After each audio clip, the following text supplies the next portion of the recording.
lawn care. Fence row spraying is also available for weed control. We are family owned and operated, licensed and insured, and farm ready. Howell Gene, Gene at yahoo.com. 352-629-2440. Gene Powell Pasture Mowing. 352-629-2440. Gene is a proud United States veteran. If you're thinking about giving your yard a little pick-me-up for fall, the place to start is Bob Wine's Camellia Gardens in Ocala. In this one fabulous garden spot, you'll find thousands of colorful and fast-growing plants at truly amazing prices. Examples, all azaleas in their huge display, large and small, in a variety of colors are 50% off. Yes, azaleas blooming and ready to bloom for fall. Half price at Bob Wines. And don't forget this BOGO. Mix or match your choice of flowering shrubs. All buy one, get one free while they last. And if you're ready, Bob's famous fall veggies are ready for you. The Jumbo 4-pack, too many to mention, not $8.99, just $4.99 at Bob Wines. And look for those gorgeous single and double blooming hibiscus, marked down to just $29.99. Your fall starts at Bob Wines, so hurry on over to Southeast 38th Street in Ocala. Daily till 4, Saturday till 3, and the same blooming place since 1952. Now you've done it. Have you lost your mind? He's back. And you're listening again. A legend in his own mind. Don't believe me? Just ask him. Here's Tom Schmitz live on WOCA. The Source. Welcome back to Ocala Talks on a Wednesday, hump day. We're halfway through the first hour of the show. Still got 2.5 of Power Pack Radio. You like that, didn't you, Galen? Power Pack Radio. That was something. It's something. I'll give you that. Hey, I don't know if you saw this, but Jimmy Kimmel, a guy who I used to think was a funny guy. When he was on the Man Show with Adam Carolla, and then it would win Ben Stein's money before he got his own night talk show and everything. It's kind of like Jon Stewart. Jon Stewart used to be funny to me. Then he got really, really political but then he stepped away from the Daily Show. And now when you see him, like he was on Stephen Colbert about 3 months ago, and he was Jon Stewart, the funny guy again, and Colbert was not liking it at all because Jon Stewart was like, he was making the point of, this was created in China, in a lab in China, and Stephen Colbert goes, well, there's no proof. And Jon Stewart was like, what do you mean there's no proof? They named the virus after the lab it came from. So the Wuhan virus. So it was very funny. Well, Jon Stewart all of a sudden was funny again because he let politics not rule his every thought. He let satire rule his thoughts. Well, Jimmy Kimmel used to let satire rule his thoughts, but now politics rule his thoughts. And here's what he said. He said after Dr. Fauci said that if hospitals get any more crowded, they're going to have to make some very tough decisions about who gets ICU beds. Jimmy Kimmel says, that choice doesn't seem so tough to me. Vaccinated people with a heart attack, come right on in. We'll take care of you. Unvaccinated, same problem. Sorry about your damn luck. Rest in peace. What?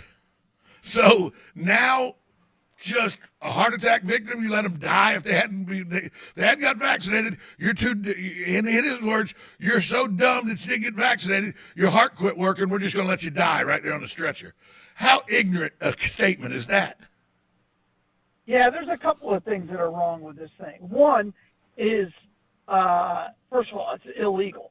Right? Yeah, you can't not treat something because, and so now I know you were joking on Friday about showing papers. Right. So now you're going to have to show those papers. That's kind of crazy. Two, I know there's a doctor in South Florida who said this, that they were no longer going to treat unvaccinated people. I hope that person loses their medical license. That's against his Hippocratic oath. That's correct. I hope they lose their medical license, right? And then they can be a quack and they can do what they want. You can't do this. And again, they always talk about how, Trump's politics divided the country. That's not what divided this country. It's just the unwillingness. Just think about that statement, the unwillingness to talk to someone. And I've talked to several people who are unvaccinated, and I've talked to a lot of people who are vaccinated, and I ask them why they made their choice. That's how you start it. But this has been the worst marketing campaign in the history of the world to get people vaccinated. all it's doing now is making people dig in their heels. Either get vaccinated or we're going to let you die. You can't come to the hospital. What? That's not a good marketing plan. Well, why not just talk to people and really find out why they're not getting vaccinated? One, the data on it is all over the place because all you're getting is internet conspiracy theories like this whole radio show. Yeah. Right? Instead of being able to have hard facts on the reactions to the vaccines, any long-term studies that have been done, granted it's only almost a year now, but instead they're hiding everything and they're not releasing any of this information, and that's a real problem. Sorry, that's part of the real problem. And the people who are getting vaccinated, what they're doing is they're weighing, all right, am I really going to die from COVID? Is COVID that bad? Or is the shot long-term impact worse? Right? And they're making their own decision on that. But here's Jimmy Kimmel's been crazy for a long time. You know, I mean, but when does that? When does? As Carl Malone. Yeah, I know. That? I do. Yes, In blackface. and now he completely denies it. Right. Yeah, and he in cries blackface. on TV about health care. I mean, come on, he's not relevant. Look, but the problem is, he has almost a 2 million market share when people watch his show. And here's the issue. To me, what he's doing is the same equivalent as going fire in a theater. Because he's saying people should die. People should die if they don't take a vaccine. That's not even close. But no, the reason I'm saying that is now he's got people watching him that they'll agree with him. And, what do you got? You got a nurse that agrees with Jimmy Kimmel. Now she decides she's not going to treat somebody in the hospital. Well, then, that nurse is pretty weak, and then they deserve to lose their medical license and practicing ability as well. And you would hope that our hospitals have people who are smarter than that. I'm in hospitals every day, and I don't know anybody who would even consider doing that. Well, you said there's a doctor in South Florida already said it. Well, and again, I think that person should be disbarred. I mean, I think there are always outliers, but there are people who didn't want to treat people because of who they voted for. The point is when you walk into a hospital, they treat everyone. That's because that's what they're supposed to do. That's correct. That's correct. But this and again, Jimmy, these late night hosts have to rock the boat. But that's still, their job. But still, is this not causing divisiveness? Of course it is. So. That's what they said was that's what they said was the main problem with Trump was he divided the nation. What the hell are they doing? Of course, yeah. They're hypocrites. We all agree with that. But we all have the ability not to listen to what Jimmy Kimmel says. We could turn off the TV. You make a very good point, but it's just it's the canned what do you narrative. Want to do about, I want to punch Jimmy Kimmel in the face. Is what I want to do. Well, that's probably not going to solve it. It'll just make it more popular. I know he was talking about the ivermectin and because it's a horse dewormer. Right. Yeah. Hey, by the way, they were overdosing on it. By the way, I know of a hospital here in town. I know this to be fact. I talked to somebody about this. There was a person that was in a hospital here that was suffering from COVID that subsequently passed, that their family requested that other alternatives be used, had a lawyer say, look, we'll sign waivers, we'll do whatever. The hospital said 100% categorically no, not going to happen. We're not doing that. The only methods we're using are the ones we're using now. No other methods are being used. And by the way, we can't release him we can't release this person because of how sick the person is. And so you can't, because the family's like, fine, we'll just come get the person. We'll take them. Nope, they're too sick. Won't let them release him. Cannot release him into your custody and everything. And the person subsequently died. Now this family's like, did the hospital do everything they could have done? And the answer, in my opinion, is no, they did not. And when is it that families' wishes go by the wayside when, I thought that doctors were supposed to use every avenue available to try to save a life. I didn't know they got to pick and choose what they thought, well, I don't know if that works or not. So I'm not, I thought once it was an availability, all doctors should use everything at their resources to save lives. And it seems like at one of our hospitals, they looked at it and said, yeah, that's junk science. We're not going to try that. We try experimental stuff to save cancer patients all the time. I just don't understand it, Galen. Maybe I'm a little confused. Maybe I'm not smart enough to get it. Yeah, I mean, I don't know the particulars of it, but I would hope that the doctors would want to do that. So especially if there's a waiver involved, and I also don't understand how a hospital won't release someone. It's not a jail. You're allowed to walk out. But you hear those stories all. But you hear those stories all over the country. I haven't heard any of those stories firsthand. So I don't know. I believe you that it's happening. No, I heard it firsthand from somebody whose family member was here in the hospital. But I've never heard someone where they weren't allowed to leave the hospital. I've never heard that. Yeah, the actual thing was they're too sick. It would be a death. We can't. Doesn't matter. Yeah, the doctors are saying if we allow them to leave the hospital, they could die. All the time, right. Yeah, people are pulled out of hospitals all the time so they can die at home. That's not a new thing. I don't know. If that happened, that's shameful. I'll put it that way. Yeah, well, and it did. According to everything from what this person told me, who I believe is a truthful person and a family member of that person, that's what happened in the hospital right here in town. Sure. So, and here's the thing.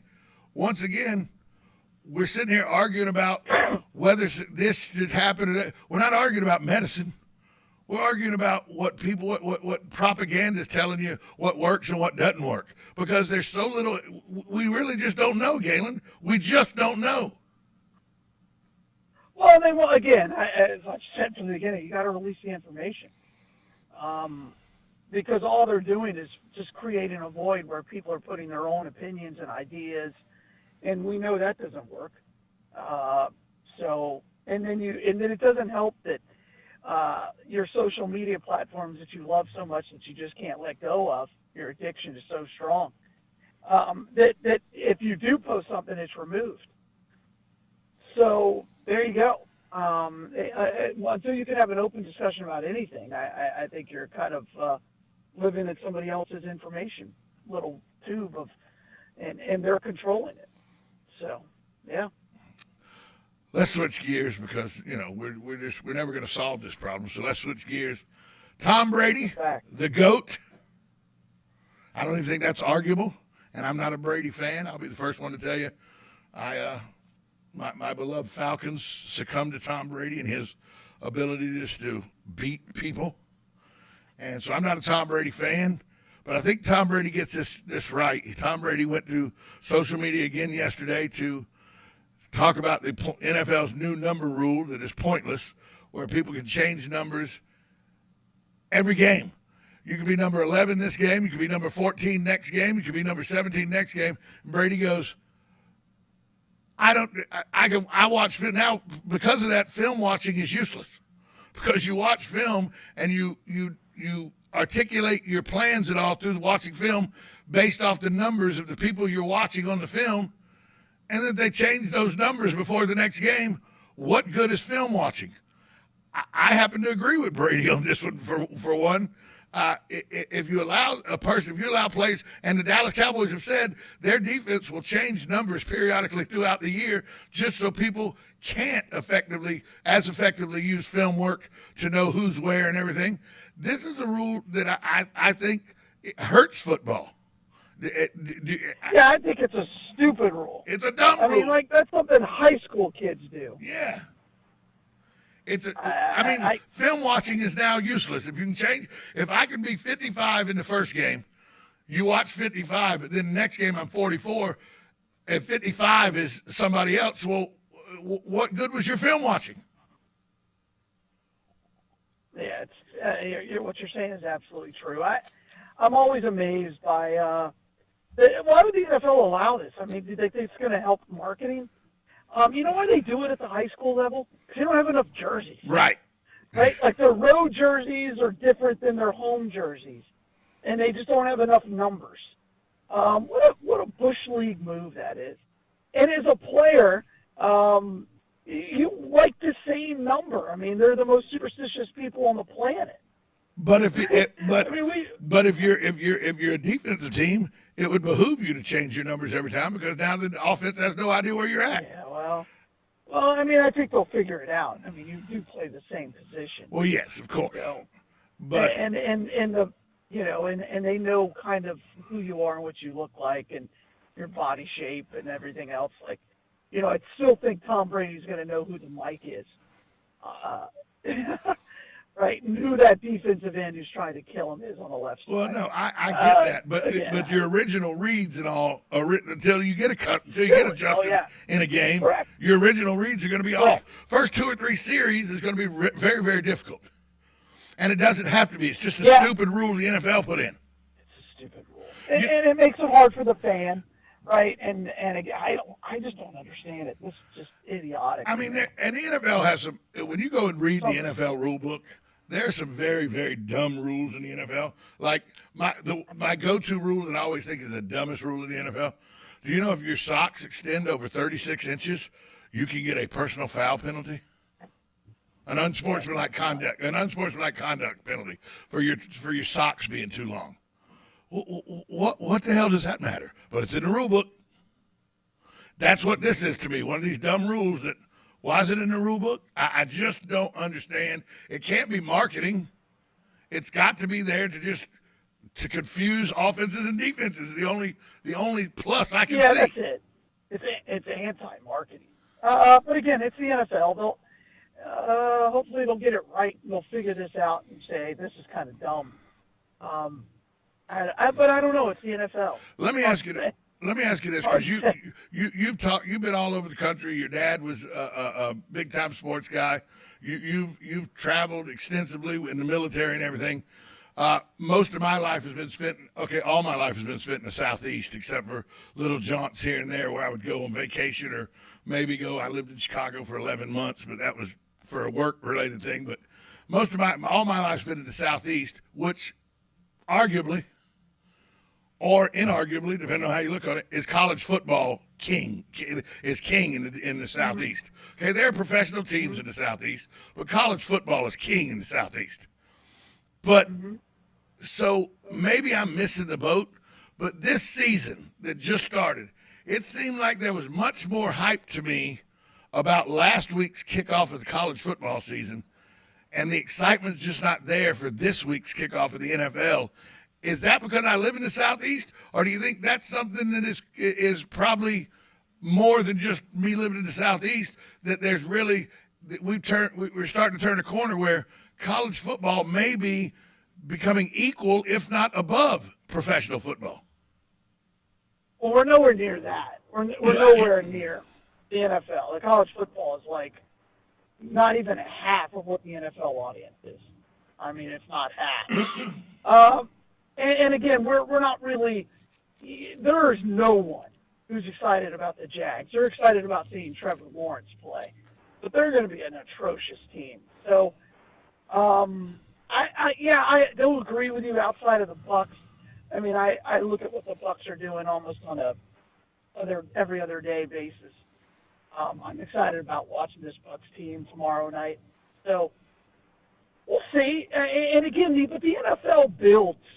Right, the NFL season builds. College football, every game matters, or at least it's supposed to. So it's a little different season, and the crowds are going to be interested in the NFL. There's not out to be at 100%, so we'll see. Right. Well, I just got one of our listeners just said, Cowboys pull massive upset tomorrow night. Stop drinking this early in the morning. Stop drinking this. Well, again, you know what? These are Cowboys fans, and as I've always said, and my theory is held true. It's pretty close to truth. The Cowboys, in all Cowboys fans' expectations, you need to modify by 30%. So are you saying Cowboy fans and Georgia fans are the exact same people? No, gosh, no. You can't put anybody on the same level as Cowboys fans. They're on a level all of their own in all of sports. So if they think they're going to win 10 games, they're going to win 7. Right? They're going to get 30% of whatever they say. That's just the way it is. And if you think Dak Prescott's ready to go and healthy, you're nuts. And we'll see. I mean, it's the first week. Who knows? Can I just tell you Whoever how? comes out and has more Can I just tell you how right you are? This Cowboy fan that's texting me goes, Your guess theory sucks. Cowboys are America's team. They're going 17-0 this year. That makes your argument right there for you, Galen. They're just drunk. Absolutely. They're just drunk. Yeah, he wishes they could even get close to that. They're just drunk. You know what I mean? Yeah. That's the issue with Cowboy fans. They're delusional. That's easy to say. They're not even going to win. Are they going to win that division? And that division could be the worst in football. See, and that's a very valid question. I'm reminded. Giants? I'm reminded of somebody sent me a joke over the weekend that I forwarded to my good friend who's a Cowboy fan. Said a 14-year-old was in family court in Texas because his mother beat him, so the judge ordered him to be with his grandmother. He goes, no, my grandmother beats me bad too. He goes, well, your aunt said she'd take you. He goes, well, my aunt really, she's tough and has been known to be abusive as well. The judge says, well, who would you like to have custody of you? So he tells the judge. Judge goes, well, let's see if we can make that work. Makes a few phone calls, and sure enough, they can make it work. The boy was as a ward of the state to the Dallas Cowboys because they can't beat anybody. Hey-oh! Hey-oh! No, I mean, come on. The Cowboys are terrible. Can we just all agree that it's the worst division in football? And now, because who's going to win that division? And now he comes back. Division? My friend comes back with, well, they're better than Atlanta. Yeah, so are 28 other teams. So, oh, okay, good. You're better than the Jets. Yeah, congratulations. Yeah, congratulations. You're better than Atlanta and New York Jets. Okay, good, wonderful. Okay, with a quarterback that's making top 5 money. Okay. Yeah, they'll probably win that division now. I do like their receiving core. Their receiving core is really good this year. CeeDee Lamb, I think, is going to have a breakout year. Well, the question is, now that he has this fat contract, does Dak Prescott get lackadaisical, or does he have a fire to compete? No. You know, I don't think they'll be lackadaisical. Well, you never know. Sometimes these guys get these big contracts and think, well, I've got it made now. I don't have to put as much effort into it. You see it happen all the time in the NFL. I don't know at that level. Not with a quarterback. Well, we'll see. But can we stop calling them America's team? They haven't been America's team since Tom Landry and Roger Staubach was on the sideline. They're America's team with Jimmy Johnson. Well, I hated them after that because they fired Tom Landry. You don't fire Tom Landry. You let him decide when to leave. It's just my opinion. Yeah, you do. He needed to go. He was the only coach in the history of the football team. That's a trivia question. Yeah, People go, who's the second coach in Dallas Cowboy history? People always say Tom Landry, and it's not. It's Jimmy Johnson. Well, then they're not very good at they don't know much. They should do something else. So. No, Tom, come on. Landry needed to go. And I didn't say he didn't need to go. I didn't say he didn't need to go. But Bobby Bowden needed to go 2 years before he went. Joe Paterno needed to go a year before he went. But they got to decide that. A small child, right. He needed to go. But Bobby Bowden got to decide when he left because he was Bobby Bowden and what he did for that program. Tom Landry made the Dallas Cowboys. He should have been able to decide when he got to go. That's my only point. That's my only point. And maybe if he'd have stayed another year longer, we wouldn't have had Barry Switzer going, how about them Cowboys? He won a Super Bowl. With Jimmy Johnson's team. It doesn't matter whose team it was with, does it? My favorite quote in football and my worst favorite quote in football both come from the Oklahoma and Texas area. My worst one is, how about them Cowboys by Barry Switzer. And my favorite quote of all time in all of football, and by the way, Dennis Green, we know who they were, and he slapped the thing, was second to this. Come after me. I'm a man. I'm 40. They are who we thought they are. Yeah, but They are who we thought they were. I like Gundy's though. I'm 40. I'm a man. Come after me. With his fantastic mullet that he's got going on. Is Gundy got the best hair? Gundy's got the best hair in football. Can we just say that? That mullet he's rocking. Woo.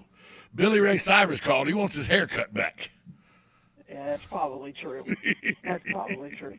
So Galen. No, again, the Cowboys are going to get rolled by the Tampa Bay Buccaneers. They're going to win that division. They're the best team in that division, but they're still not very good. They're going to get rolled by the Tampa Bay Buccaneers, and then my friend is going to have to wear some Bucs gear. I'm going to have to look at that. I'm going to have to look at that line because the Cowboys always bet, right? Hey, Galen. So it's good to get on it. Where's the Bloodmobile today? Hey, today we're at the Walmart right there on 200, so way out there is here if you're going to Citrus. So come by and see us and get the wife and donate blood. Galen, Life South. Thanks, Galen. All right, bye all. We'll be right back after this timeout on WOCA, The Source.